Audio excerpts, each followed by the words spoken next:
that's where culture really comes into play. And so people think culture has to be some big, magnanimous, like we're doing this huge thing, and it doesn't. It's treating people well.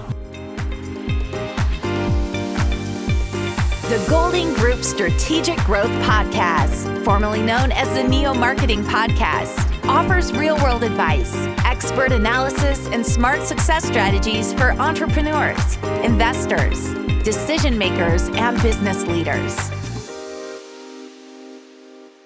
Hey everyone, welcome to the Strategic Growth Podcast. My name is Kyle Golding. I'm your host. Today is my special guest interview, Kitt Letcher, CEO and President of the Better Business Bureau serving Central Oklahoma. Good to see you today, Kitt. Thank you. Great to see you too. Give everyone a 2-minute intro to who you are. And I just gave your job title, but you're so much more than that. You have a ton of experience. And obviously you work with businesses all day long. Yeah. So BBB has been a part of the Oklahoma landscape since 1930, which a lot of people don't realize that we've been here for a really long time, which is great. Wow, so it's almost 100 years. It is. We're getting really close. We're like 7 years out. So we work with businesses, and really our goal is to help them be better. How do we help them grow, thrive, connect to other businesses, connect with their consumers so they are providing the best level of service that they possibly can?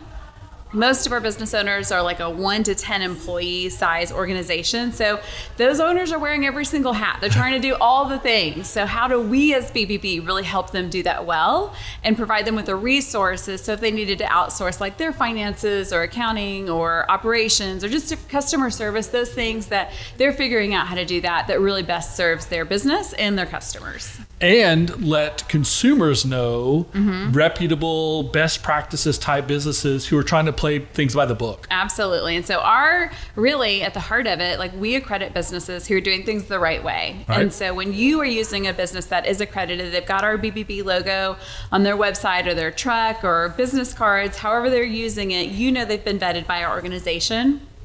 So they've met our licensing standards, they're insured, they're bonded, they don't have a significant criminal history. So things that they need to really be in business and do things well. They respond to complaints when they get them, because we know business owners deal with that every single day. They respond to reviews, positive and or negative. So really looking at all those different aspects of what makes an honest, ethical business and somebody that you would want to trust with your dollars and perhaps your family, your home, just different interactions. And Central Oklahoma is a very broad geography. Right? That covers a lot of this, almost all the state outside of Tulsa, right? Yeah. So we actually cover about 70% of Oklahoma. So if you draw a line from Idabel down in our southeastern corner up to Enid, everything west is what our BBB covers in the state of Oklahoma. So a lot of geography, a lot of businesses, a lot of business types. Yeah. We're here in your beautiful building. Thank you. Your office, yes. Where our new office is. The Golding Group has an office in this building, thanks to you and your generosity. Yeah. Because you had an office available, you had a podcast studio available, things are important to us, but also because the majority of the time your staff is working remote. They're working from home almost all the time. Almost all the time. I mean, now that you've been here a couple of weeks, sometimes there's a ton of people in the building. Like today on Mondays, our team comes in so we can see each other in person. But I will say, even though that's the desire to have everybody in the office, it's not a have to.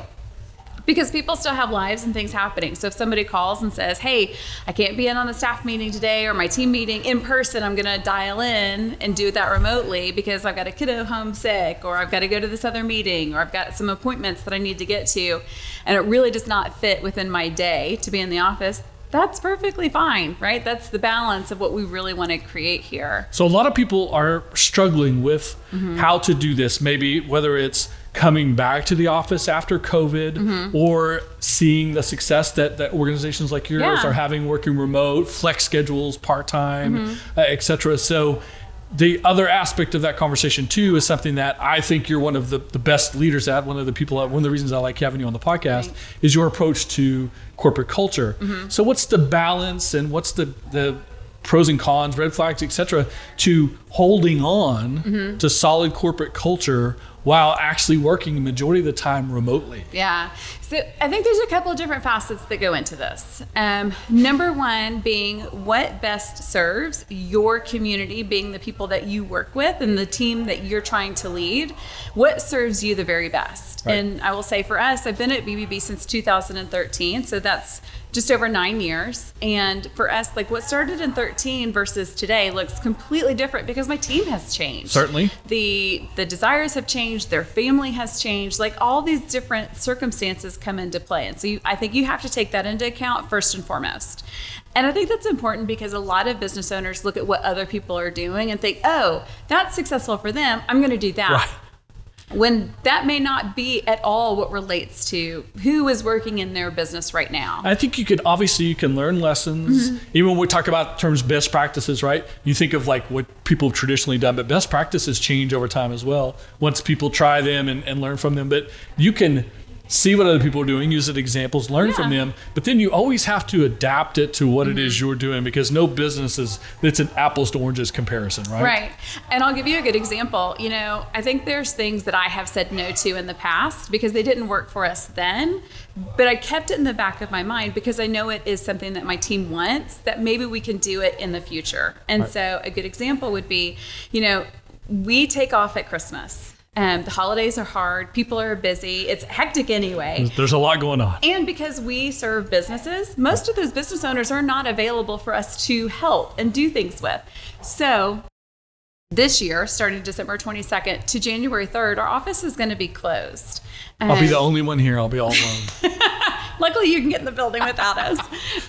But the beauty of that is, you know, it refreshes our team so wholeheartedly. And when we did this the first time in 2020, we actually had record new accreditations in January when we came back that year. Everyone was fired up. So everybody's fired up. They were fresh. They had a great break. And they didn't take PTO. So they didn't feel like they were missing out on something at another point in the year. We purely closed the doors and said, we are not working. Everybody so it didn't count against their vacation, their PTO? It did not count against their PTO. I've had a job previously, manufacturing, and so the same thing, they would shut the manufacturing plant down for the last 2 weeks of the year, but you had to use your vacation time if you wanted to get paid. Right. Or you just got the time off but didn't get paid, but that's not what you're doing at all. That's not at all. And when we really looked at the budget and we said, this is how much it costs to operate our business every single day, we looked at that dollar versus turnover versus people calling in for sick time saying, oh, I need to take extra vacation. Like, it did not make sense for us financially to charge, if you will, our team for their PTO. So we said, this is your gift from BBB. This is something that we can do for you. And collectively, we can say family is just as important as work. Because I think it's really important for us as a business with what we do to set the example for this is how you can best serve your team so they can be really good for your customers. And so when they came back in January, ready to hit the ground running, it was awesome. We had record sales that year in January, and it just set the tone for our entire year. So they were ready to be more productive. So you took a look at numbers, you took a look at staff, at morale, you took it to some basic logic and sort of common sense, right, as well. Did the experiment, but paid attention to the outcome, had a positive outcome. So then you doubled down, tripled down, right? And actually, we are tripling down this year because I've put together our 2023 plan, which includes a week off in July. So July 4th falls on a Tuesday this year. Right. So that means most people are going to take off Monday anyway. They're going to be off Tuesday because that's a recognized holiday.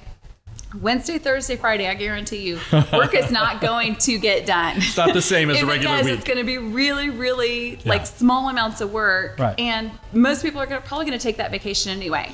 And most of the people you'd be contacting, business owners, potential signing up, and they're not going to be answering the phone either, right? Yeah. They're getting the same boat. So it's almost a waste of time. And so I can have people do things that appear productive but are not truly, changing our bottom line. Right. Or we can give them a week off and refresh and give them a good chance to spend time with their family or do something fun and come back completely ready to hit the ground running and really tackle the last 6 months of the year. And appreciate their job and their boss. Yeah, absolutely. So what would your advice be? What conversation would you have with a business owner who is really hesitant of the idea of, if I can't watch my employees do their thing, it's not going to get done. The idea that working from home means, sitting on the couch and goofing off and doing 5 minutes worth of email and then ignoring work. What's the conversation you would have with a business owner who's thinking that right now as they listen to this? I will say that is one of probably my biggest pet peeves, because nobody watches me work. Right? That's As the true. CEO, nobody's watching me That's going, true. did you get this done? Did you get this done? Did you check that box off? Like, where are these reports? But I'm still doing my work. Right. Because and you level technically of have a boss. You have a board of directors. I do, yeah. So you have someone you report to. So you can't just say, you're just the boss. You have people to report to, but they don't micromanage you. They don't. They let you do your thing. Yeah, because at the end of the week and the month and the year, I have goals and things that I am supposed to meet, and I'm responsible for that level of expectation, right? So I either show up and I've done my work, or I haven't. And so how I get that done as a grown adult, professional who is responsible for a lot of things in my life, like, yes, all those things are going to happen. And if they didn't happen along the way, that's why we set short-term goals, right? So what'd you get done at the end of this week? Did you meet those metrics? That's why we do data analysis and do KPIs, and, are all the things checking along where they should be? It's either happening or it's not. And if it's not, then let's talk about it. Even the organization itself, right? You have departments, you have department heads, you have people, direct reports, et cetera. So again, the CEO doesn't need her fingers on any of the day-to-day activities. So why do you need to watch them physically work? Right. Because I'm not going to sit behind your computer and watch you make sure you clicked the right buttons. Peer around the corner and sneak up on you. Because I will tell you, I've actually had someone on my team who I found out after they left, they had 2 monitors. And on one monitor, they watched Netflix. And on the other monitor, they did their work. Oh.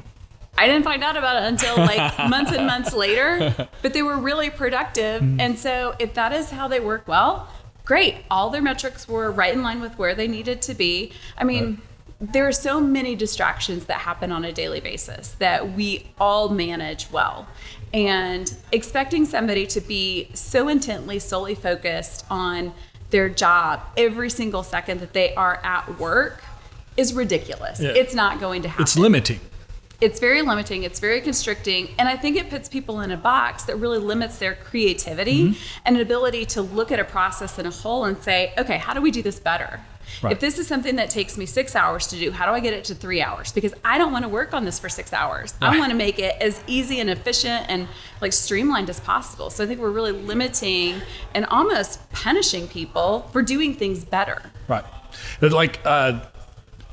great classic movie Office Space, where everyone there is trying to duck the boss and trying to find ways to look busy when they're really not. Yeah. And technically, in that movie, they were also trying to figure out how to rob the boss, the company at the same time. But they spent all of their time trying to look busy instead of actually being productive. Yeah. So now it's easy to understand that when you give this much freedom and flexibility to your staff, so that they can work from home, they can work remote, they can come in when they're necessary. You have flexibility, you have all this adaptability, all this creativity. But how do you then also lean into the idea of when you come together as a group, the corporate culture idea around when you are in the same room together, the ability to communicate with each other, to trust each other, to communicate with other departments, et cetera, that potential can be lost when you don't work together every day. So how do you maximize it when you're only together 1 or 2 days of the month and then everything else is relatively random? Yeah. So we ask our team to all come in on Mondays because we like to see each other face to face whenever possible. And obviously there's some flexibility in that depending upon what works best for the team. But really, most of our team is here on Mondays. So we still have department meetings. We still have full staff meetings. We have regular cadences where we see each other and we set that tone. But we also do things that are not considered work, right? Like when we have staff meetings, we're having lunch and then having a staff meeting. So we have time to sit and talk about what show you're watching, or what'd you do this weekend, or it was my kid's birthday, and so we did these things, and hey, I'm holiday shopping, so this is what I'm looking for. And so we're talking about the personal things. But then the first Monday of the month, we host breakfast. And so our whole team comes together, we have a casual breakfast, and that we talk about, hey, what do you want for next month's breakfast? Because food is important to us. It's a great way to build great way to communicate together. Yes, yeah, communing is great over food. A really inexpensive way to do it. We also have a committee called a fun club. And so it's people one person from each department comes together and thinks about different activities and things that we can do throughout the year. So maybe it's doing a Halloween potluck, and we do a chili cook-off contest, which you came to this last year, and we do a costume contest, or like we're going to Main Event in December and having our holiday party. And we're not doing any strategic planning this year. We're purely going to eat and play games together. Right. Just the community part, the culture part. Yes. Yeah. I am very fortunate. I have a lovely backyard and a pool. And so my team comes to the house either in the beginning or kind of midsummer. And we just have a day outside together where we enjoy each other's company, and you stay as long as you want. We host the food. But it's a way for us to get together that's not, we're not always talking about business. Right. We are talking to each other, and we're connecting and talking about the things that are important to us. Then that allows you to have those work conversations where you need to tell each other things, you need to communicate, maybe be honest with each other. Yeah. Someone's doing a great job or not as much of a great job. Yeah. Maybe even suggesting ideas like, hey, do you guys ever thought about doing this in your department? It might help you. And those conversations are easier if they've already had human conversations before that. Right. Absolutely. And when you know what's happening in somebody's personal life, it does make it easier. Like, I feel like you're struggling, and I know why, because I know you've had these things that you've talked about, versus I don't know you very well, so now we have to have a really personal conversation that feels awkward. Like, those two ways of doing that are very, very different. One is much easier than the other. And, we celebrate positive things. We have, over the years, hired a significant number of Remerge graduates. Right. And they start with us when they're in phase 4. And for your listeners who are not familiar, Remerge is a prison diversion program for women facing incarceration. It's an 18 to 24 month program that they participate in. And so somewhere around their kind of 12-month, 16-month mark is the last kind of phase of that program. It's a great time for them to be employed by BBB. And so that's when they become full-time employees. That's when they become a little bit more available. But when they graduate from Remerge and they go through that process, we go to their graduation. We celebrate them, and we are all a part of that community too. Right. So I think it's really important to celebrate everybody's milestones in whatever capacity that looks like. And even that program, utilizing the Remerge program, that was at one point in time an experiment for you. It was, yeah. An experiment that worked out extremely well, probably better than you even expected. Absolutely, yes. And I think that's one of those things that I really appreciate about the culture that we've built at BBB is it's looking outside the box of what is expected and looking for opportunities. And so when I met with the executive director at Remerge, and she said, would you ever consider hiring one of our ladies? And I thought about it for a second. I was like, I don't know why I wouldn't. I've never honestly thought about it. And it's not because I have like this notion of being bad people, or I don't want to, or I'm worried bias about them. No, right. It was purely, it had not occurred to me. Sure. And so now that it has, and now that we've had this conversation, absolutely, let's try it and let's see what that looks like. And we've never looked back. Like, we've never regretted making that decision. And we've been hiring from Remerge since 2016. It's a tremendous benefit in that we've outgrown Remerge almost. Like, they only have so many people they can send us. So we hire from Diversion Hub and Team. And so other programs who do similar things like Remerge. So it's been a really great way for us to find alternative hiring solutions, especially now in Oklahoma when our unemployment rate is so extremely low. So you have to find great candidates for all the right reasons. Yeah. Some of them may be pre-vetted, et cetera, and motivated to do a great job. Absolutely. And this really goes back to the culture of our organization of being open to opportunities, looking for new ways to operate, looking for new potential ways in order to build a better business. Because it doesn't have to be this thing that we've always known. We don't have to stay on this one path. Those lines really can be flexible. And how do we build a better community? We started the conversation saying that this BBB office was nearly 100 years old, But now you're talking about how to experiment, how to take advantage of opportunities in 2022 and thinking about 2023 and doing things specific to your staff now and today. Yeah. So where's the balance again of a nearly 100-year-old organization, an established national brand that you work within, and then the ability to change and adapt and do what's necessary? Where do you find the direction, and how do you figure out how to manage that as the leader of the organization? Yeah, it's a great question. And I think it really has so much to do with being open to suggestion. And I get pitched a lot of different ideas on what people want to see. And I know that we've done a good job when my team pitches really crazy ideas. And in the moment, I'm like, oh my gosh, I don't know that we can do that. It kind of makes me apprehensive. But they're so willing to bring the ideas forward. I know we've done a good job of opening up that door of opportunity, because most of the ideas and things that we've implemented is because people have asked for them. July 4th, having that whole week off is because somebody asked for it this year. I thought it was crazy, but then I thought about it and it was like, why couldn't we do that? But having your members of your team feel the freedom, and they're not going to immediately get shot down. They're not going to be made feel like that was a bad idea. There's nothing negative that comes from it, because sometimes those craziest ideas are the thing that takes you to the next level.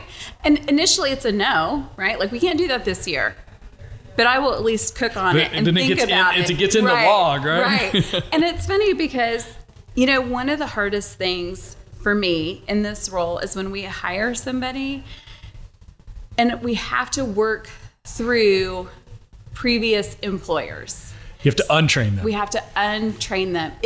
And it hurts my heart, honestly. It's the one thing that really kind of keeps me up at night is whenever we bring on somebody and they're maybe a month or 2 months in and they apologize for something that they've done, whether it's I showed up late or I missed this thing or I made a mistake, and you can see the terror, truly terror, and they're like, please don't fire me. I've literally had people say, please don't fire me.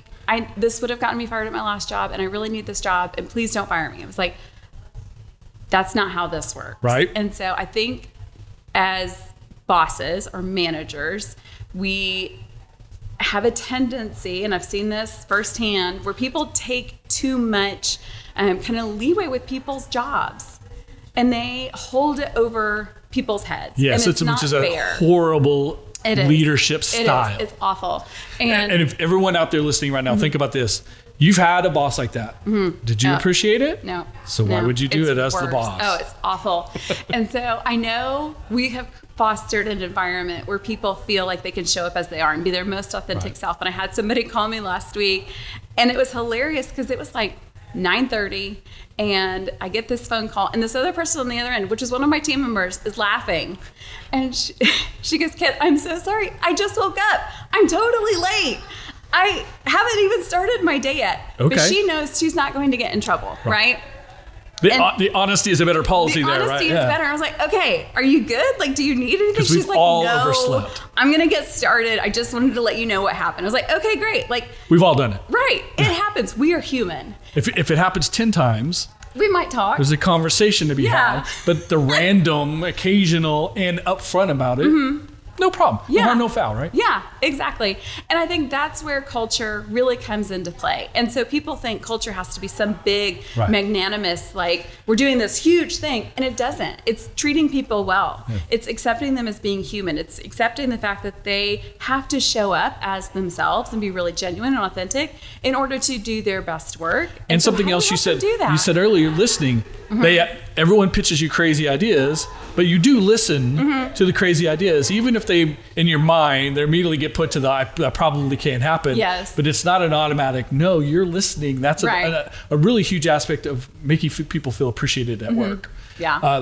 The saying goes, right? People don't leave bad jobs, they leave bad managers. Absolutely. One of the best ways to be a good manager is to listen. Again, you've had bad bosses who would listen to you. Don't do that as the boss. Don't think now that I'm the boss, I got to be that person. Right. Now I finally get to like stick my thumb on someone. Like, that's no, you get to be the good boss you always wanted. Yes. Let's do this in a really great way. And the phrase that I use is lead the way you want to be led. Oh, there you go. Right? Yeah. So show up for your team the way you would want your leader to show up. Right. And because it fosters that environment, and people are not going to stay with you forever, right? It happens. You cannot expect That's part of business. And so for us to grow leaders that then go out into the community and are leading other organizations, we want them to do that really well and say, I got this training at BBB. And I learned how to lead this way. And maybe be someone who you collaborate with in the future, you work with them organizationally. Yeah. There's so much benefit to having alumni, if you will, who have come and moved on to other things who you still have relationships with. It's huge. It's absolutely huge. So let's talk about specifically ROI. Let's talk about numbers, the value. For those of you out there, again, are like, corporate culture is a little bit squishy. It is squishy. What is the economic? It's okay, and it's sort of part of the fun of it. But let's talk about the economic value of having a motivated, engaged staff. One, and two, keeping those staff as long as you can and possible, developing again internally, and three, the reduction of the cost from eliminating or at least limiting churn and those negative things that come from the opposite of good culture. So what are the hard numbers? What are the things that you can quantify for someone listening from your efforts on corporate culture? Yeah. So the number one thing where we started is looking at what does it cost to run BBB on a daily basis. There you go. And so we found that number for us. That basic number, right? To keep the lights on, keep the doors open. Yeah. To employ all of our team, benefits, lights, utilities, all the things. Right. What is that number? And so then from there, like using our Christmas example, we figured out to be closed for this amount of time, what is that number? How much does that cost us? Okay, so we've got that number in our mind. Now, if you start talking about churn and how much it takes when you lose an employee and you bring on a new one and the time to train them, it's some crazy number. It's like 30% extra on top of what you're paying them for their salary. So if you figure out what that number is, especially if you're losing like high level leadership. Yeah, I think the cost of employing someone at $100,000 is actually $125,000 because of the investment that you have to make in them. Yeah. Right. So then if we take that $25,000, $30,000, one person compared to how much it costs us to like close the office for a certain amount of time or like buying lunch for the whole team. Yeah. Let's talk about that. Like that is really inexpensive. When I look at my team at 15 that we have right now, it's maybe $200-$300 for lunch versus $25,000 for someone who does not feel appreciated, like we're doing things together. When I look at those two numbers, that's a huge disparity. One I can afford, the other one's really going to hurt my bottom line. Plus, so that churn and that really decreases the culture for your business. Right. So then you've got a personality dynamic shift, which also matters. Plus you have the positive benefits that come with happy, motivated employees, especially those employees that are customer facing, that are public facing because they have a great attitude, they're motivated, and they're working as well as they can at the job as well. But you also have internal numbers too, just motivation, just showing up on time, just not wasting time, things of that nature. Well, and like I talked about earlier with that January, we had a huge spike in new accreditations that we brought on board. If I looked at that number year over year and used that as my benchmark, and so maybe we bring on anywhere from, let's say, 60 to 80 new accreditations in the month of January. And so that's a certain dollar amount for us. But then in January of 2020, we have, 2020, we have, 100 to 110 new accreditations. That's a huge difference, right? And that absolutely matters. And it also is the momentum. It's not just like 1 month. It sets the pace for the rest of the year. There's also a lot of people. Obviously, people do business with people. They do business with BBB because of the brand, but because the person who initially called them to sign them up, they connected with, they have a little bit of a relationship with, a professional relationship. They know who they can call if they have an issue or need some help or need to find some extra value. They have people they call and talk to on a regular basis. Now, when that person's gone, we lose. Absolutely. The potential to lose that customer, even though you haven't done anything wrong, but just by losing the employee. Yeah. There's so many ways to look at the benefit of keeping your employees engaged. We say on this podcast all the time, your best customer is the one you already have. Right. But it's the same conversation for your best employees, the one you already have. Yeah. Yeah, I think that's absolutely true. As long as they're meeting their metrics, they're a good employee, they contribute to the culture in a positive way. Because we have certainly had people on our team who have not met expectations, who haven't been as productive as they needed to be. And I think that's the hard thing. It's as far as culture-wise and feeling like I'm doing a good job as a leader is recognizing you are not serving the whole and that person. And so realizing the one person's never more valuable than the whole. And so we've got to keep the whole team intact.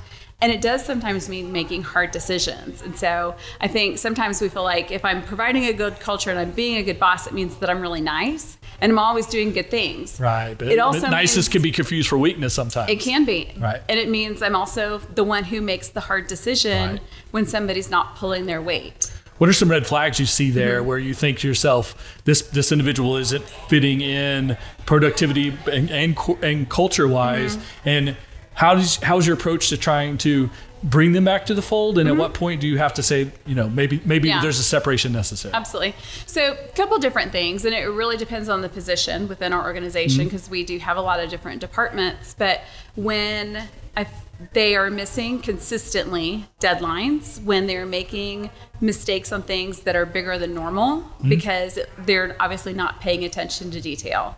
And that's not like 1-2 times. It's like, okay, we're a month into this and you're really missing this a lot. What is happening? It's having candid conversations and asking just that, like your behavior now versus, 3 months ago looks really different. What's happening? And that's where having a good relationship matters because maybe it is something in their personal life where, a parent's gotten sick or a kid's gotten sick or they're having financial troubles or just something has happened. Right. Maybe a spouse lost their job. You never know. But if you don't know them personally at all, it's hard. It It's hard. makes You that can't really harder. guess at it, right? And it makes it harder for them to open up to you and say, this is what's happening. I need a little bit more grace. And some people may feel, if there's an economic trouble or there's something at home that might be a red flag, like, oh, I need to get rid of this employee, which you're probably the exact opposite. You're like, let me embrace this and help you through it. It means we need to dig into it and maybe offer more support to you right now.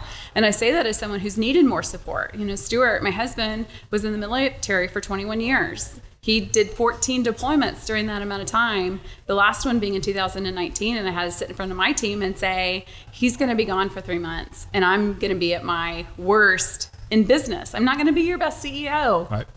I'm going to need help.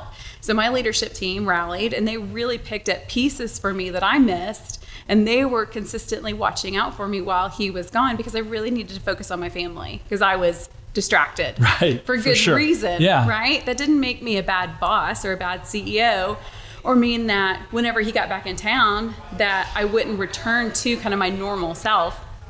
But it did mean I needed to, concentrate on a lot of different things that were not part of my normal. And all it took was a little bit of honesty and a little bit of trust with the people that you work with. Yeah. And I think that's really important for bosses to say, like, this is what I'm going through and show up in that way so they know it's okay for their team. And so that's why it's a red flag. If somebody's starting to miss things, miss deadline, work inconsistently compared to what they've been doing, that's a red flag. And you should have a conversation about it and be really honest and frank. Brene Brown has that phrase, clear as kind. And this is exactly when that gets used. Your work hasn't been consistent. What is happening, right? Like we talk about transparency in business a lot, but it absolutely is essential internally for you to be transparent in both directions, from the employee to the C-suite and the C-suite to the employees. Definitely back down. You have to go first. Right. You have to set that example. Lead like you want to be led. That's a perfect ending for this conversation right there. I love talking to you, having conversations. We always get so much great content. I hope you guys enjoyed it as much as possible, as much as I did, for sure. Thank you. And we've talked to Kitt in the past. We'll talk to Kitt again in the future and all kinds of things because she's a great guest on the Strategic Growth Podcast. Appreciate you so much, Kitt Letcher, CEO and President, Better Business Bureau, serving Central Oklahoma. Thank you so much. The Golding Group Strategic Growth Podcast, formerly known as the Neo Marketing Podcast, offers real-world advice, expert analysis, and smart success strategies for entrepreneurs, investors, decision makers, and business leaders.